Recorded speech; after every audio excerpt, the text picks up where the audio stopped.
We are now going to change focus this morning, and we're going to discuss the covenant for our nation's children. And we have an exceptional lineup of panellists with us this morning to discuss this critically important topic. We have two judges, and I can safely say that this is the first time I've been up before two judges. We have in Rangimarie, Naida Glavish, someone who's spent almost 4 decades working to support and enhance Māori education and health. And to facilitate the session, we have a small child. We have Dai Henwood, who many of you will know. So our panellists this morning are Judge Carolyn Henwood, Judge Andrew Becroft, who of course is now the Children's Commissioner, Rangimarie Naida Glavish, and our facilitator, Dai Henwood. Would you please welcome them to the stage?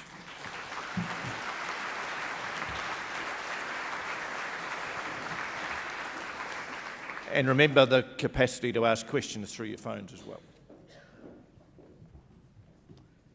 Grab a seat and a microphone there. Tēnā koutou, hello, kia ora, oha gozaimasu, niho, ma, g'day. I'm Dai Henwood. I'm here, I'm a trustee on the Henwood Trust. I'm by no means as qualified to speak on the topic as these people here. I'm a comedian and a game show host. However, I have a massive passion for the future of this country, and I love what was being said before about how today and tomorrow, and looking at the past, because there is no tomorrow, and today has already been shaped. Look at the adults in the world now. It's a bit of a shambles, to be honest. So it's the children, it's tomorrow what we're thinking about, and we can shape that tomorrow today. I have a massive passion for the children of this country and for giving them purpose, giving them agency, and giving them a safe environment to become the best human beings that they can be. And we are here at the Henwood Trust, we have a patron in Stephen Tyndall. We're supported by the Tyndall Foundation and the wonderful Todd Foundation, as well as other people. And today we're here to talk about children, youth justice, and recently what has been authored by Carolyn Henwood, a covenant for the nation's children. It's a lot of great ideas, and we have a lot of great people to talk on that. And first up, ladies and gentlemen, this man has had a brilliant career as the principal youth court judge, and he is a passionate champion for the youth. He now holds a very important role. He is the Commissioner for Children. Please put your hands together for Andrew Becroft.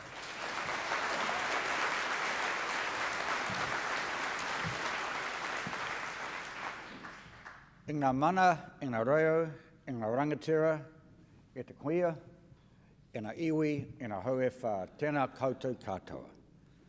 Without turning this lectern into a pulpit, there's a proverb in the book of Proverbs that says, where there is no vision, the people perish. Where there is no vision, communities erode, atrophy, stagnate, and eventually implode. It seems to me that our vision for New Zealand's children has temporarily stalled and we have lost our way. And I'm unequivocally here to encourage you in your transformative giving to develop a child-focused approach that not only addresses the needs of our children, and Judge Henwood summed it up in her covenant, but also involves children. I have been shocked in my 9 months how few government departments and NGOs actually involve and seek the voices of children, because their voices always add quality. And this little video, if it plays, if we can move on to the next slide. If I was Prime Minister, I would make it illegal.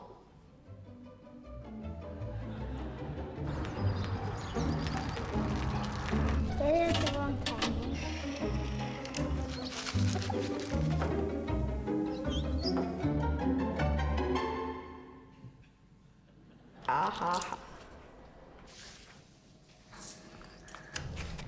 Why does he get $5? That's just the way it is. $7. It should be flat out illegal. Like, I'm not joking. I'm not being unreasonable. Women and men should have the same money. They should have 50-50. 60-60 if you want to do 120. It should just be how hard you work. If you do the same work, you should get paid the same money. What we're trying to tell you is that it's not fair that boys get paid more than girls. Maybe if the men noticed they were being paid more than the women, they should speak up about it.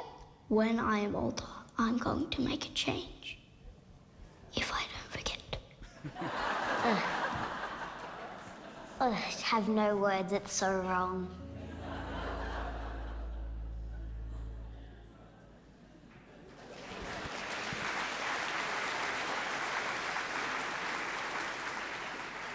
Invariably, the voices of under 18s add richness and quality to our decision and policy making. In New Zealand, do I press the green cue for forward here? Right, point it there. In New Zealand, it's worth starting with this statistic. Children make up nearly 25% of our population. That's a quarter of New Zealand's people, without a vote and without much of a voice. And it's worth also just reflecting on the composition of our population. The mathematicians amongst you will realise that adds to more than 100%, but it's because people identify with more than one ethnicity. And it's in the Māori growth that the biggest challenge will be by 2030, said to be 35%. And in philanthropy, we cannot ignore the challenge of doing better for tamariki Māori. If you had to give a snapshot of New Zealand children, I've been asked just to give an overview, you would really say it's the good, the bad and the ugly. 70% of our children do extraordinarily well, some world-leading in terms of academic, cultural and sporting achievement. 30% do relatively badly, concerningly badly. 10% do as badly, if not worse, than most Western world counterparts. We live in a country now of significant inequality, and that's an enormous challenge. This is not the land of milk and honey that we were brought up in the 60s and 70s, but it's a country that has fundamentally changed and is changing and is becoming more unequal, and our children are suffering. That will involve responses that I think are both micro and macro. I met a boy in Seattle last year and he was keen that I take his picture, and he had a tough life. It was Martin Luther King Day and he said, "My t-shirt, Judge, is my new motto. If I cannot do great things, I can do small things in a great way," which is a starting point for all of us in our interaction, especially with children. But he said, "There is a quote for you, Judge," again a Martin Luther King quote, "on the table queuing for lunch. Power at its best is love implementing the demands of justice.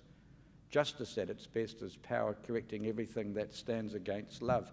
And this group would have more power and clout and influence than probably any other group in New Zealand. You have it within your power to make and lead some significant transformational changes for our children. 3 themes, and I say this as carefully as I can, but even in 9 months in the role, everything leads towards income inequality and socioeconomic disadvantage. It is a recurring theme. It's as if all roads lead back to it. And Tim Costello, the brother of the Australian Treasurer, recently said everything else is rearranging deck chairs on the Titanic unless we address this issue. And the statistics you all know, and I don't want to go over them, but it's worth in the context of the covenant, understanding the context of what we are talking about. The deprivation 17 list, an international list of things that kids need to thrive and flourish in families: 2 pairs of shoes, a raincoat. If children are in families without 7 of them consistently for a year, they're said to be in material hardship. 155,000 Kiwi kids last year. The government increased the bar from 7 to 9 facts or items that were without in families. That brings the figure down to 85,000 New Zealand kids. They are sobering. This is a highly controversial measurement that it's fair to say the government so does not like, income-related poverty, taking 60%, or taking the median income and children that live in families that earn 60% or less than the median income. That is a big number. And it's been around for some time. It really goes back to the global financial crisis, the mother of all budgets in the early 1990s. It had a rapid jump, and since then it's never really changed. We've simply stalled, as I said, in our vision for children. And that's the figure that are both in income-related poverty and in the DEP 17 without list. So however way you cut it, there are 85 to 90,000 kids in severe disadvantage in New Zealand, and frankly it is disingenuous to say that you cannot measure poverty. There is a measurement suite of 3 or 4 that make the position unarguably crystal clear. And it's also disingenuous to say we can't have targets, because we've signed up to the Sustainable Development Goals that mandate a poverty reduction by half by 2030.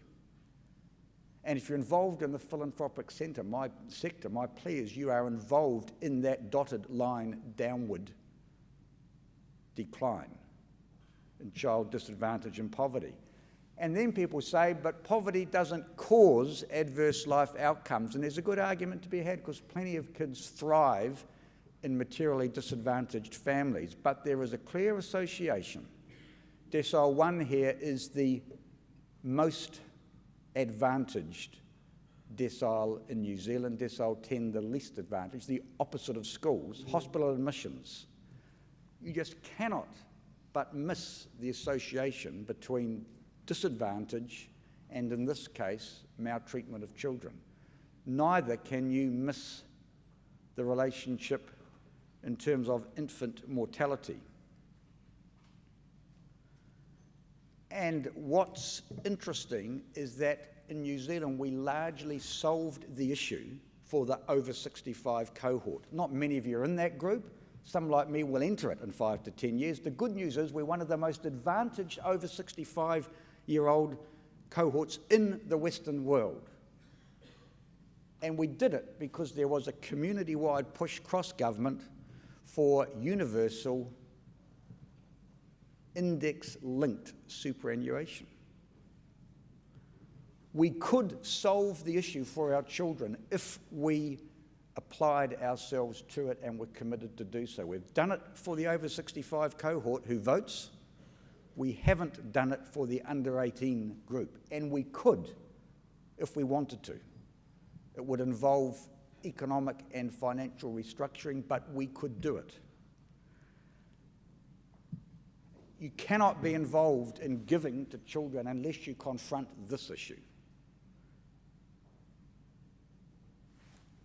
And it's worthwhile saying we're not talking about all Māori, we're talking about a subgroup of disadvantage in the population that is disproportionately concentrated in pockets around New Zealand and Māori communities. And it's an enormous challenge that goes back to our colonised past, and I say it as a judge, current unconscious systemic bias. And there's no other explanation for what is going on. We need to make some significant differences. And you don't need to be reminded of the stats, but these are comparative rates between Māori and New Zealand European well-being. It's getting a lot better in education. I acknowledge Minister Parata's absolute passion to change these statistics, but some of these others, you look at life expectancy, look at youth suicide, what an absolute tragedy for a family to experience suicide, but look at the disproportionality. Meningitis, rheumatic fever, sudden unexpected deaths. We are sitting on the edge of an enormous social challenge given the much higher population growth rates for Māori that will happen in the next 10 to 15 years.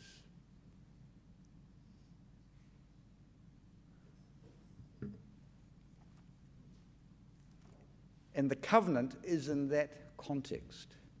I was asked to paint the picture, to give an overview. In conclusion, let our vision, whatever else it is, include changing the position in terms of child poverty and this sort of disproportionality in New Zealand. We have the will, we have the means. Your collective power and influence could do it. And my challenge to you today is, don't let our community perish for lack of implementation of that vision. Thank you.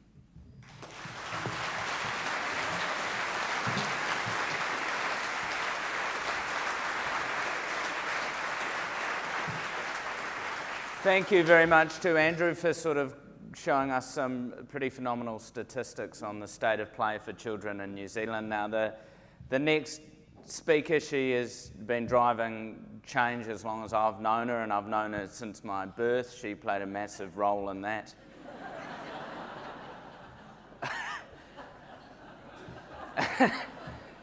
And I've loved her as a mother. She has created a safe and very amazing environment, along with my father, for me to grow up in. She's also been a district court judge for 30 plus years. She's now retired but still has an acting warrant.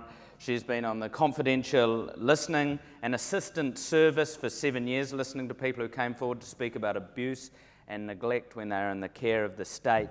And she is the author of The Covenant for Our Nation's Children. She's also a proud supporter of the arts and heavily involved, as well as one of the founding members of Circa Theatre. So, ladies and gentlemen, may I introduce Carolyn Henwood.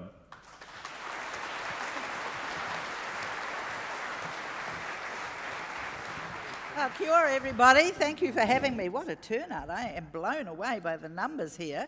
I want to do a shout out to Jenny Gill, who's helped us over the years with so much advice. Lovely to know that you're here today in Wellington. I'll just say one little thing before I launch into my topic, is last night at Te Papa, Circa Theatre and Te Papa entered into a partnership agreement. So this building is really working for me this week. Now I want to talk to you about youth justice, solutions, and the covenant that we came up with. Now, I've been a district court judge for over 31 years, and that's a long time, and I get very depressed. I'm going up to Auckland next week to take the list court on day one, Monday. Now, that list court will look very much like the list court that I started in 1985. Same lineup of different people, same lineup. And it depresses me because even though we have all this talk about change, when you come where the rubber hits the road, there's not much change. We change processes and we change bureaucracy, we change governments, but at the end of the day, it's the same. So we set up the Henwood Trust because we're very concerned about youth justice. And one of the things the Henwood Trust has done is written this book on the family group conference, New Zealand's Gift to the World. And Andrew bullied me into doing that, but it's been phenomenal because last year we took it to Washington where I gave a speech speaking to this book to 900 women judges from every country in the world. And they were really excited about New Zealand's youth justice system. And this book went to Mongolia in the darkest of Africa and the ideas that went with it. So I was thrilled about that. But there's one fishhook in our system, and the family group conference I'm completely and utterly dedicated to. But we have always had our eyes on the repeat offender. Now, when we set up the Henwood Trust, it was because Stephen Tyndall and I had discussed, well, I had approached him and knocked on his door and asked if he was interested in helping make a program for young people who were going to go to jail unless they had an intensive intervention. And he said he would help, and we spent 10 years doing that, but unfortunately government closed it down because it was too costly. So this is what can cut across, when they want to do a boot camp or something like that. Suddenly intensive interventions get lost in the lack of funds and so on. But the most important thing about the youth justice system and why we set up the Henwood Trust is to try and lower the incarceration rate of young men. And when we set this up over 10 years ago, it seemed to be like a smallish problem. But now, as you people will have noticed, that the world has become enamoured with incarcerating people and warehousing people on islands and in prisons and everywhere they can put them. And so instead of the incarceration issue being a non-issue now, it's a huge burgeoning issue. Because of immigration, refugees, people loving to jail people. I say in New Zealand it's in our DNA, we love it. We just love jailing people, especially Māori people. Going way back into our history, a lot of Māori people got jailed for things they didn't do. And so it's a burden. We at the Henwood Trust wanted to lower the incarceration rate of these young men in particular, although sadly the numbers are growing for women. Because it's no good them walking around on prison farms in orange overalls and not being at home looking after their children. And looking at that, we realised you can't solve a problem unless you understand the nature of it. And everybody thinks they know about turning kids around. They don't. There are deep, deep issues in this, and I know because I did the confidential listening and assistance service, and we interviewed 1,100 people for 2 hours each over 7 years. And those were children who had been taken into the care of the state, and we listened to what happened to them. They may have been in 40 placements. They were abused. The sexual abuse levels were alarmingly, over 50% of boys and girls. So I was shocked to the core, even though I'd been a judge for that long. I realised the issues with these children were huge, and those are just the state care issues, not the poverty issues that Andrew has mentioned, but that's part of it. But these children get on a conveyor belt to jail because they have no resilience, they have no skills to deal with things. So Jennifer and I, who run, not Jennifer Gill, but Jennifer George, who works for the Henwood Trust, we thought, oh my God, this is about care and protection. So we caught a bit of research to see whether or not we could prove that children who went into foster care were at greater risk. And then we found that, in fact, we didn't really know much about that. New Zealand hadn't kept stats. And so how could you fix a problem if you don't know the nature of it or the shape of it? So the next thing we did, we realised that Māori were featuring high in the statistics. So we started to talk about the crossover children. These are the children that cross over from care and protection into crime, because if they go into care and they run away, they get arrested, then they get put into, escalate their situation, then they end up in the police cells, then they end up in the youth court, and then they end up reoffending, mixing with other criminals, and it gets a bit worse and worse and worse. And when I was at the confidential listening and assistance service, this big man, this huge, scary man, he said to me, why didn't they just leave me with Nana? And look at me now. And he'd been taken, put in an institution, joined a gang, he's still in the gang. His life was, in his eyes, trashed, and we could give no answer to that. And so this is when Jennifer and the Henwood Trust started to turn our focus on care and protection. So we thought, well, we would talk to the Māori community, this is before I met the wonderful Naida Glavish, about could we have a shared vision in New Zealand for the care of children? What would that look like? A shared vision between Māori and the government, what would that look like? So we met and we met with Paula Bennett, we started drilling down as to what good care might look like.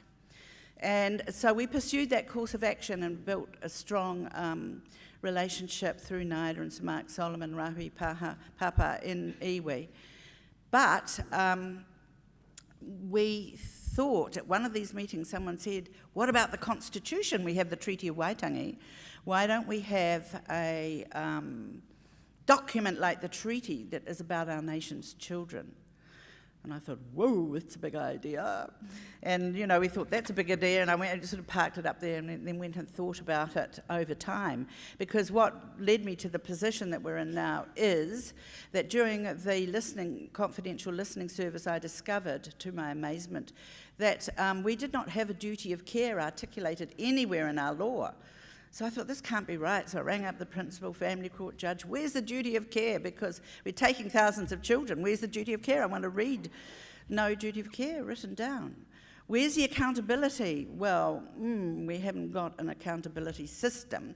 We've got a police complaints authority outside the welfare system, but nothing for care and protection. So what happens is thousands of children are taken and placed, and you've got to realise that I finally did that they actually detained in custody, as if even though they're only 8, they're still detained because they can't go or move or anywhere. They must live where they're put. And they don't necessarily, I'm just trying to get this idea across that this is quite an issue for the incarceration of people. So where there was no duty of care, I went back to this idea we need to say as a nation, well, what do we want for our children? Before we can even get down to the detail of how we would improve their situation for every child, and as Andrew has pointed out, many children do very, very well, but there's a number of people and young children who are not in school and who aren't doing very well and who are just coming into our youth courts and who do some hardcore offending. Most of the youth court stuff is pretty low-key and easily sorted, but for our crossover children with deep care and protection issues, it isn't. So the only way you can fix it, the money is great, but you have to get the nation, in my view, to commit to an aspirational statement about what we as New Zealanders, as a nation, actually want for our children and what we believe in, all of us. If we had that as a platform, then dropping out of that would be the areas of work you can look at. Poverty, care and protection, housing, and all of those things. So, I told this to Jerry Mataparai, who was the former Governor-General. He loved the idea, and so we set about writing the covenant. And on the 5th of August last year, at Hopu Hopu, Iwi Chairs Forum, when Naida was present with Rahui Papa, Sir Mark Solomon, all of the tribes signed off on this covenant. So I'm not going to read it to you now because I've got my honourable friend Naida who's going to speak next. But before we close, I'm going to read out this covenant, and I want you to think about what would it be like if we could get this throughout the land and all through to the next generation. And that's our current challenge. That's our current strategy. We haven't done it yet because we need to make a good plan. We've got, the coach of the All Blacks wanting to sign it, Sir Stephen Tinder wants to sign it, but we can't go about it in a piecemeal way. We have to do it in a big way, and that takes resources and cunning and strategy. So thank you for listening to me. We will hear from Naida and then we'll read you the covenant. It's so great to be here today and so wonderful to think that people care enough to want to get together and talk about how they can give some resource beyond governments to our community, because we all know governments can only go so far. They just cannot do the whole job because they don't have the capacity or the thinking power. Sorry. See you. Thank you. Kia ora.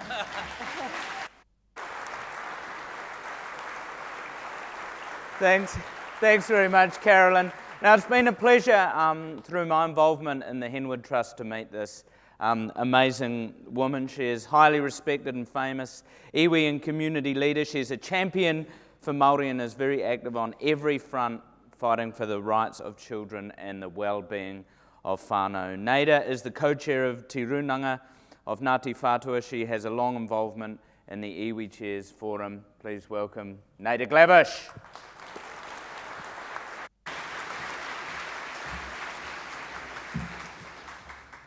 Kia ora tātou. Tuatahi tēnei te mihi atu rā ki te Māori kei roto I tō tātou whare I tēnei wā. It is my privilege to acknowledge the spiritual life force that's in this room at this time, contributed to by all of us.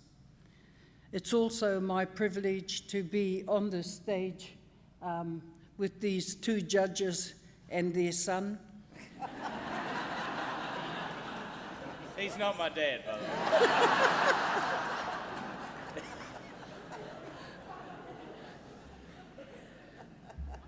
Ko kaipara te moana, ko hoti o te awa, ko maunga atua te maunga, ko puatahi te marae, ko Ngāti te rino, Ngāti hine, ngā hapu, ko Ngāti Whātua te iwi. That's on my mother's side. On my father's side, my grandmother comes from the coast of Croatia, from a little town called Derivnik, and my grandfather comes from the other side of the Biokovo Ranges in Croatia, from a little town called Kotsica. So I was born in the front seat of my father's Studebaker car. And if you knew my father, you'd believe me that I was probably conceived in the back seat of it.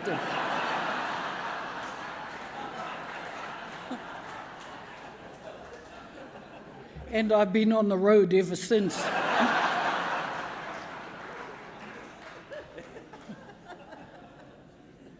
When I was born in this front seat of the car, on my way to Mahurangi Hospital, my mum's mum, my Māori grandmother, she arrived, she wrapped up the placenta, wrapped up the whenua.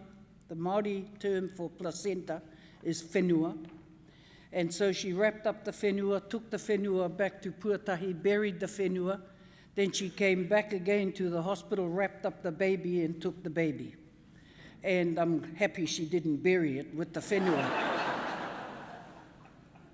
There was no kōrero about SIFs at that time. The grandmothers wanted their babies, they came, wrapped up their babies, and they took their babies, and they nurtured their babies. I grew up with two grandmothers on either side of the road from each other. Neither could speak English. Māori grandmother spoke only Māori, and the Croatian grandmother spoke only Croatian. And all one wanted to know was what the other one was feeding me. I grew up on the shores of the Kaipara Harbour, and it was in an era where we learnt the cry of the birds. We knew a particular cry to a bird was telling us it's time for us to toil the soil. Then the next cry of that bird was to tell us it's time for us to plant. Then we would plant according to the cry of the bird, the pull of the tides, and the moon. And then another cry of that bird, it's called the riroriro bird, by the way. It would tell us it's time for us to go and cut the flax and start weaving our baskets, because the next cry is the harvest. And so I grew up in that area. I grew up learning all about how to conserve water. We had a puna.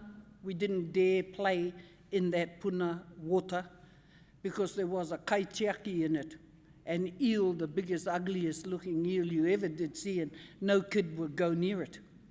But we grew up knowing that the Kaipara Harbour was our food table.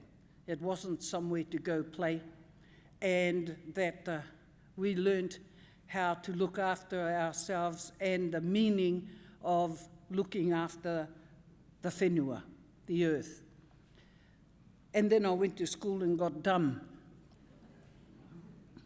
I was told by my principal that I should do away with reo Māori. You got no need for your reo Māori.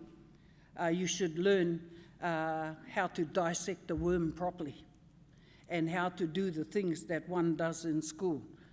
Ironically, today I am the chief advisor tikanga of 2 district health boards, and that was nothing to do with dissecting a worm. Anyway, what I want to say is that the highest university of learning is when the fetus is in the womb of their mothers. If we really care about our children, we must look after the mothers. Because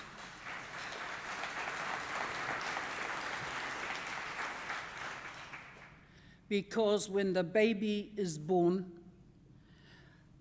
to Māori, I am the mother of 5 children. I have 3 daughters and 2 sons. And from 2 of my daughters and 2 of my sons, I am the proud grandmother of 19 grandchildren, 13 grandsons, and 6 bosses. And from those grandchildren, 2 days ago, my 27th great was born. And yes, I know all their birthdays. And the worst part about that, of course, is they know I know. And we're taught in terms of every month or 2 months, we all come around to my place and we have a circle, and in that circle we have prayers, we have karakia. And in that karakia, they are all encouraged to speak where they're at. So I need to know how they're doing in schools, I need to know. So they're more frightened of me than they are of a policeman and a judge. And that's a good thing. But when the baby's born from that highest university of learning, they are born, and all my children, I was at the birth of 13 of the 19 of my mokopuna, and there is a special karanga, there is a special call to the birth of a baby. When that baby's forehead comes forward, the karanga to the baby is haere mai, welcome ancestor. And when the head comes forward, then it is welcome mokopuna, the reflection of the ancestor. And that is what the expectation is that we absolutely afford in terms of looking after that child. We call them our tamariki, hence we fought hard to change the terminology of vulnerable children to tamariki ora. Tamariki oranga. Tama is a child and ariki is of the highest realm. And so tamariki are the faces and the reflections of our ancestors. And when they are born from that karanga, they go from baby to be a child. They cannot go any further than that. They have to go from child to be grown up to become a youth. And then from youth they become an adult. From the adult they become a parent. From the parent they become kaumātua. From kaumātua the cycle ends up in tūpapaku, deceased. The sad part about that cycle of life is that that tūpapaku is the most powerful of all of the cycle. And the reason for that is the fetus can go directly. The baby can go directly. The child can go directly. And it is our intention to be the givers of life and caring for them to complete that cycle before they hit the role of tūpapaku. Hence the sacredness of the tūpapaku. And I guess I want to say that today I'm speaking through the eyes of Māori. Through the eyes of Māori. And often Māori are tagged as the problem. And if that's so, then Māori must be given the opportunity to implement the solutions. For decades, Māori have provided solutions, and the solutions about positive change, and for decades our solutions have been given token acknowledgement. Parts of the government would like to implement.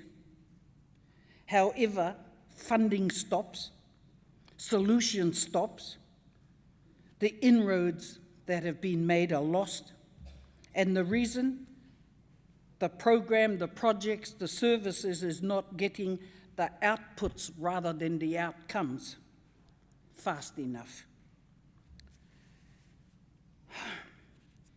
In a couple of years, we're trying to fix decades of generational issues. The government becomes impatient. Māori become the reason that providers exist. Government people, corporates, are making a very good living off the misery of Māori. Sorry to be so blunt, but that's me. It is not in their interests often for Māori to be innovative in solution-based aspirations, because there would be quite a few people unemployed if Māori had to look after themselves.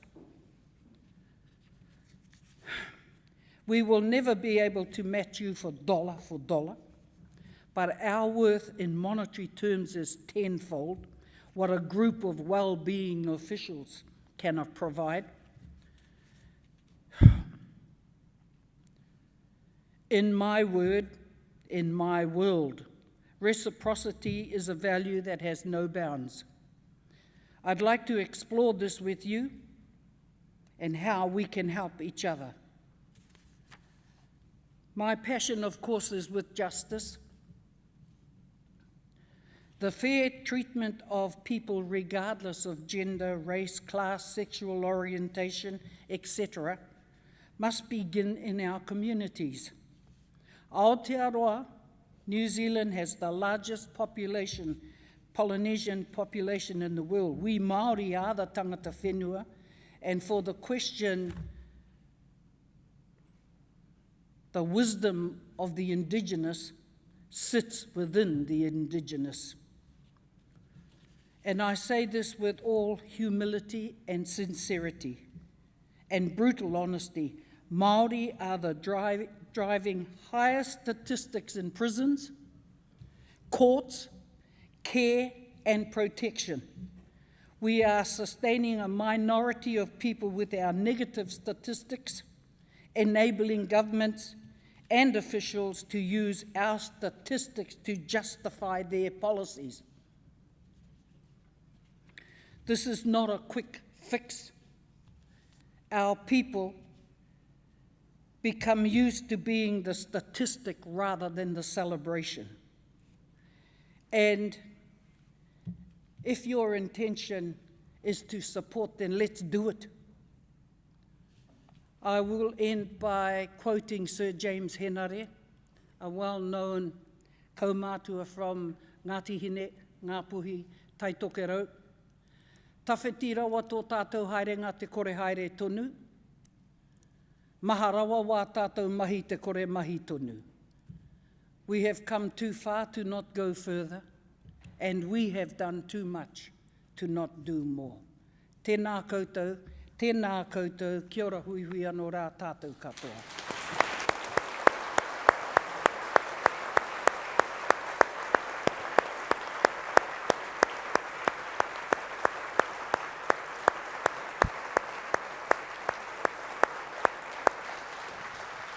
Thank you very much, Naida. Now, before we wrap up and potentially have some questions, I'll invite Carolyn Henwood to read the covenant we've been talking about.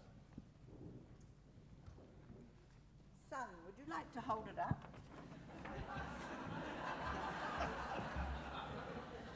I just want to say to Naida, kia ora, imprisoning people has become like the farming industry in New Zealand. It's an industry in its own right. And we have to stop it right now. But people say, why have a covenant?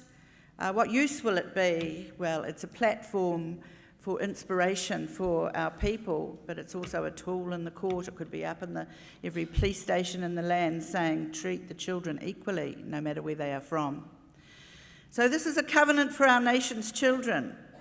We, the people of Aotearoa, New Zealand, make a solemn and enduring covenant with our nation's children, wherever they are and wherever they may be, in equal measure, those children who are born and those born in the future.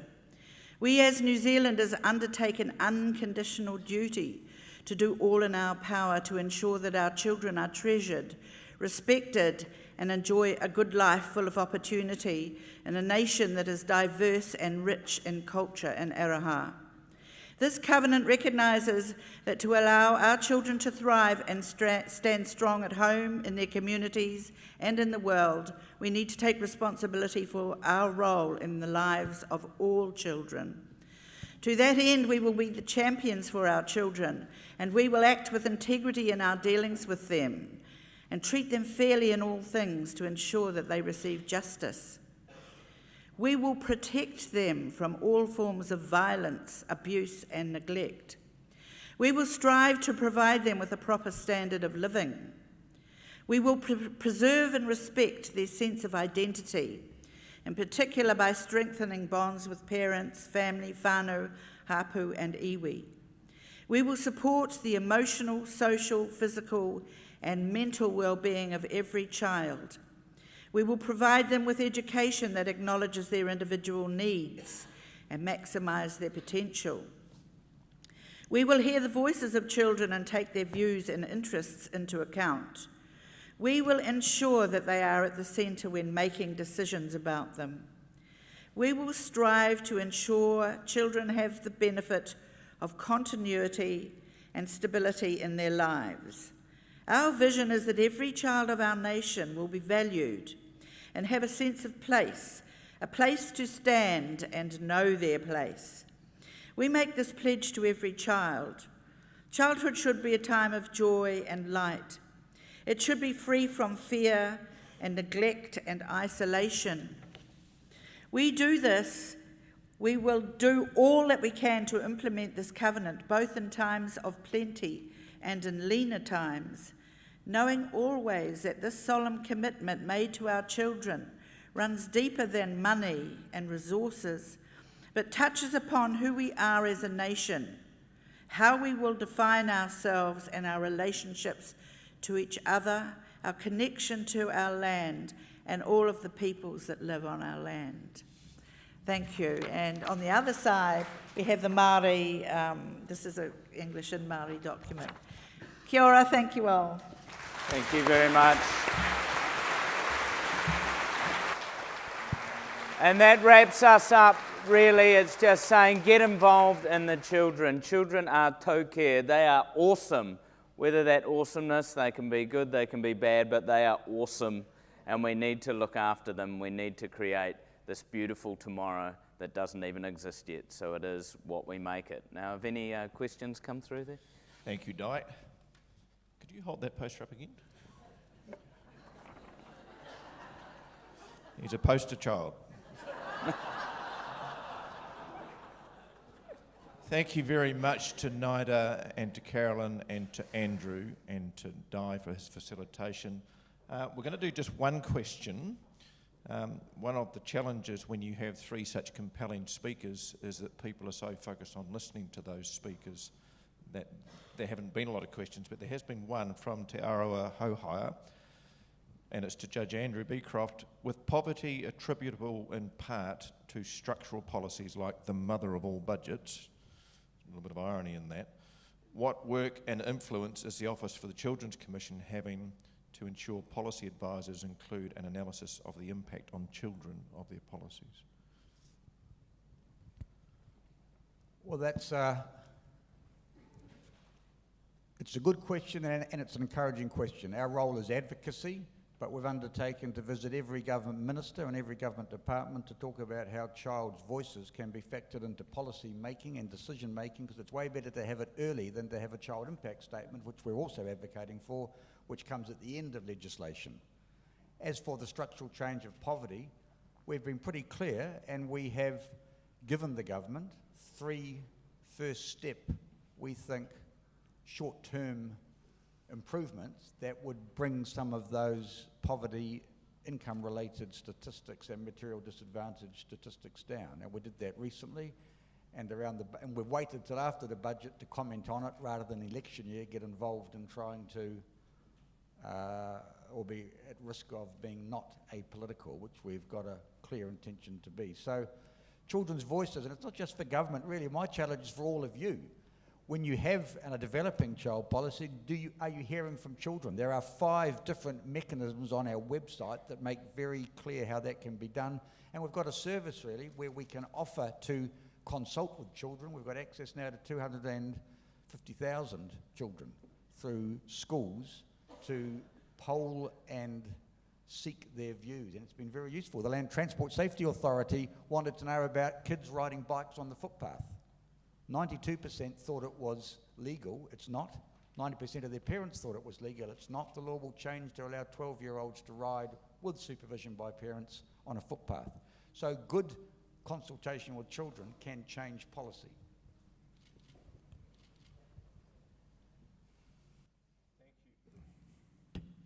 Thank you, Judge Andrew. And that regretfully brings us to a close of our panel discussion. It's been fantastic listening to you all this morning, and just some things that resonated with me through what you were saying. Naida, we must look after our mothers, and that's the core of it. And Carolyn, we need resources and cunning and strategy to deliver the covenant. Well, there's plenty of resources and quite a lot of cunning and increasingly strategy in this room that can help with that. And Judge Andrew Becroft's quote from Martin Luther King, we can't all do great things, but we can do small things in a great way. Children are small things, and let's do them well. Ladies and gentlemen, would you please thank Judge Andrew Becroft, Carolyn Henwood and Naida Glavish.